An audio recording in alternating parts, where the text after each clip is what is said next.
Hello guys, welcome back to the channel, welcome back to the garage, welcome back to the race truck kind of winter upgrades build. So we're getting all our upgrades done on the drag truck. We did our mid plate already. We have moved some wiring, we cut some weight out of the back end. We have our pulling setup to put on, but yeah, with the snow outside and all, that's not going to happen right now. So what other upgrades could we be doing? So I was looking at the truck, and when we did the other big upgrade we did to rack and pinion steering, we still need a track bar. So the track bar is what locates the axle and the actual truck itself. So it keeps everything square. Without a track bar, the axle or the body are going to want to move around, and you can't have that. So basically, it is the front version of our panhard bar here in the rear. This bar right there, what that does is it just locates the axle, keeps the axle and the frame centered together. So while looking at doing our track bar, I was looking at all kinds of hind joints and stuff like that, and figured, you know what? This is a good time for another upgrade. So what we're going to be doing is actually building our own double adjustable control arm. So we're going to get rid of this top kind of sheet metal thing and the bar down below. Honestly, there's not going to probably be any weight savings here. We might actually add a little weight to the truck, but the one real big factor with it is we will be able to adjust our caster and all that, but we are also going to be getting rid of the rubber bushings that are in the actual stock control arm. So we won't have rubber bushings in here anymore. We'll just have hind joints. So what we're going to do with that, it's going to eliminate play. So the less play we have in anything, just like with our rack and pinion, rather than going to like a tie rod style and going to a hind joint, you have no play. You're eliminating something that can kind of get a little wonky, especially when we're throwing the power down on the truck. So it's going to be more reliable, more consistent. It's going to put the power down better and all those kind of things. Also, if we drop the truck more, like lower it, or if we want to raise it up a little, we can recenter the axle if we have to. If the front axle isn't acting the way it should, you know, we can kind of, you know, align it better and all that very easily. The other thing that this will allow us to do is that when we eventually, probably next year, strip the axle and kind of do like a front forelink is what I'm thinking. If we do something like that, it will allow us to use these bars, and it'll be kind of one part of that job done already, or at least that's my hope. So anyhow, actually tonight, the beginning of this video, we're not going to be building anything. We're just going to be trying to get these out, and I'm only really primarily concerned with getting the driver's side out because I don't have any parts yet. I have no parts to build these. I was looking online, or found stuff to order, but I want to make sure what I'm ordering is right and see what bolts I can get out. With the history of this truck, and you guys who have been with the channel for a while, comment down below. You know all the sand that was in this thing. Pretty sure this thing was a flood truck that just never got titled out, never got a salvage title or anything. So getting these bolts out, I don't think we're gonna fare too well, especially that lower cam bolt. They're notorious for having to be cut out. So that's kind of the game plan tonight. And then I'm just gonna keep this video to go. I'm gonna have this video till we finish the job, just make it one complete thing. You guys don't need to see me just trying to get out bolts all night. So anyway, that's our plan for this video, is to make some double adjustable control arms for the truck and go from there. Now, there are some very nice options on the market. A lot of people make what we're going to make. There are also Full Hook Performance has a very nice set of billet aluminum ones, and that's definitely how I was leaning. But with how much I keep changing this truck up all the time, I don't really want to invest the money into that, especially since we can probably build them for ourselves for, I want to say, about a third of the cost. And then, eventually when we do front forelink the truck, we know we have something we can work with, or we can just build another set. We're not sitting here with a set of beautiful billet control arms that we can't use. So that's a game plan. That's why we're going to build our own. We're going to put that money forward somewhere else in the drag truck and just keep moving right along with these upgrades. So wish me luck. Let's see if we can get these control arms off.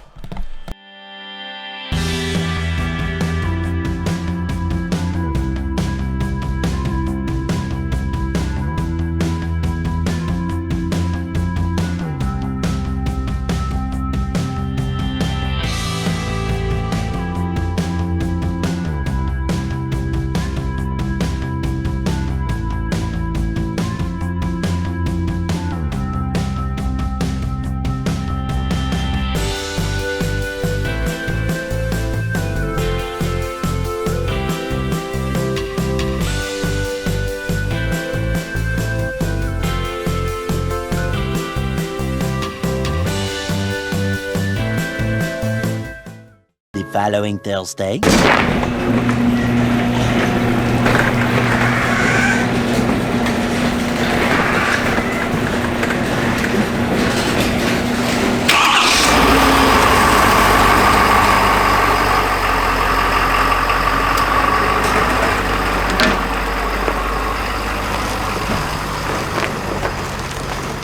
So guys, it's about a week later, starting this control arm build. So we had to wait on parts, had to figure out what I needed because there's multiple size bolts on the 4th gen trucks. But in the meantime, I did discover that the Super Duty there, it fits in the garage here. So that's very good to know. Anyhow, I'm so stoked that I can get the Super Duty in the garage. I mean, it's tight to the top of the garage, tight side to side. Lengthwise, we got like 3 inches of play. That's about it, but just super stoked about that. So anyway, back to the video, back to our control arm build. So our bolts came out. I am super shocked. Like I said at the beginning of the video, I'm pretty sure this thing was a flood truck. Had sand all in it. It's from Florida, all that kind of stuff. But the bolts came out. I'm amazed. Definitely was thinking we were going to have to cut these. It's kind of standard issue on these trucks, but everything came out. Everything's looking pretty good. I'm just thoroughly shocked. Also, our control arms. So I wanted to get rid of these rubber bushings. It's kind of the main reason for doing this. Get rid of the play. I figured these were all clapped out. This thing's got, what, 160,000 miles. Beat up. Everything we pulled off it's pretty beat up. But look at these bushings. These things are not too bad at all. I mean, I'm blown away, to be honest. This is the complete opposite what I found. I mean, we got a little wear there.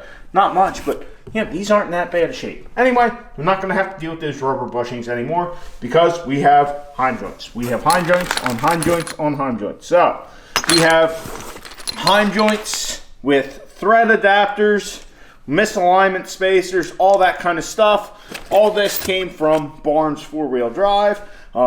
I've dealt with those guys in the past, getting some different things for the truck and other projects I had. Actually, the bushings for my ladder bar setup that was on the drag truck and my gray 4th gen Caitlin all came from Barnes. So anyhow, I wanted to get these out before I bought all the parts because we have a few different size bolts. So this cam bolt in the front there, this thing is what I think it sets your caster, I believe. Anyhow, this thing is between 3/4 and 7/8, so we had to get a 7/8 by 3/4 hind joint for that because I took the misalignment spacers, actually drilled them out to fit our bolt.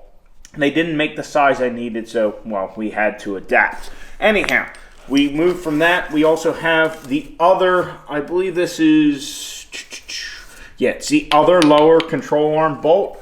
It's a I think it's about a 9/16 bolt. I can't remember. You know what? I'll tell you really. All right, so I grabbed the calipers out, and yes, this is about a 9/16 bolt. Also, we have these other ones on our upper control arms. They're about a 1/2 inch bolt. So I got the thread adapters. I got the misalignment spacers that we needed for that, but as you can see, for our big bolt here, and our other 1/2 inch bolt, I had to make my own spacers. I have a bunch because I measured it and I just kind of made a bunch of different sizes. I screwed some up, kept them because they might have been a little too big, so we'll see. But basically on this bolt, I think we need 3/8 of an inch on either side to center it up. On the big bolt, I think we need about 1/4 inch on either side. Like I said, made multiple spacers, that way we are good to go. So, and then this one, I believe, goes in the rear lower control arm. These misalignment spacers actually fit. I think 2 5/8 is what they measure, something like that. So anyhow, we're gonna use all these hind joints and this 1¼ inch, 120 wall tube to make our adjustable control arms. So like I said, the whole point of doing this is kind of getting rid of these rubber bushings. Eventually we will probably do a front forelink on the truck. It's not going to be this winter, but we will hopefully be able to use these over for that. So the hind joints are all 3/4 by 3/4 except for that big bolt. I stepped it up to a 7/8 hind joint by 3/4 threads, so that way we had the meat to drill that misalignment spacer out. So anyhow, let's get to kind of fabbing these things up and get our adjustable control arms in on the driver's side, and hopefully we have the same luck on the passenger side with our bolts.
So our driver's side double adjustable control arms are installed. Very happy with these things.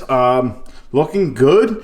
Just measured the old arms and set these to that, and just had to move the axle back to where it was because I had to move it forward to get the old ones out. But like I said, very happy with how they turned out. They went in great. Everything's nice and tight. We got our spacers and all.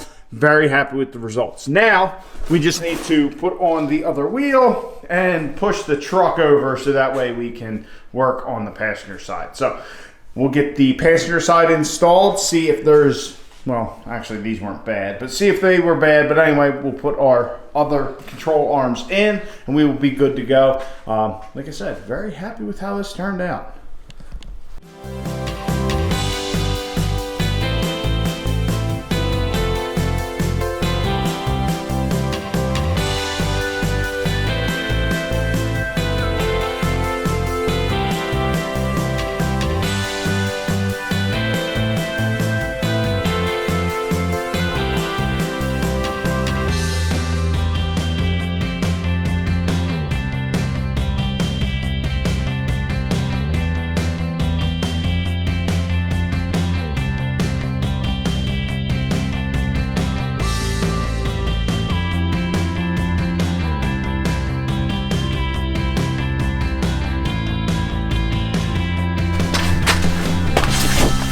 Passenger side double adjustable control arms installed. Everything went well.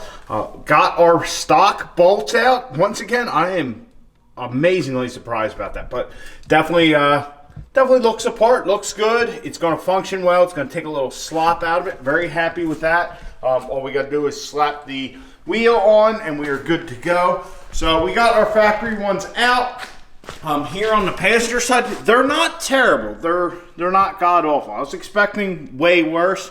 If you look at this one here, it is a bit wallered out, but still not too bad at all. I'm honestly surprised at all of these.